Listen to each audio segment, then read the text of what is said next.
జనవరి 3 అర్ధరాత్రి 2 గంటల సమయం వెనిజులా అధ్యక్షుడు మదురోని అమెరికా డెల్టా ఫోర్స్ కమాండోలు జస్ట్ 15 నిమిషాల్లో బెడ్రూమ్లోంచి ఎత్తుకెళ్ళిపోయారు. మన ఉరి సినిమాలో విక్కీ కౌశల్ రేంజ్లో ఎంట్రీ ఇచ్చి ఒక్క బుల్లెట్ కూడా వేస్ట్ చేయకుండా పని ముగించేశారు. అక్కడ రష్యా రేడార్లు ఉన్న క్యూబా గార్డ్స్ ఉన్న అమెరికా ముందు అన్నీ సైలెంట్. ఎందుకో తెలుసా? పైకి డ్రగ్స్ అని చెప్తున్న అసలు టార్గెట్ 300 బిలియన్ బ్యారెల్ల ఆయిల్.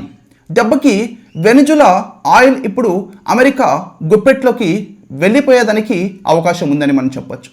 ఇది చూసి పక్కన ఉన్న కొలంబియా ప్రెసిడెంట్ వణికిపోతుంటే ట్రంప్ సౌండ్స్ గుడ్ అని వ్యంగ్యంగా మీడియా మీటింగ్లో చెప్పడం జరిగింది.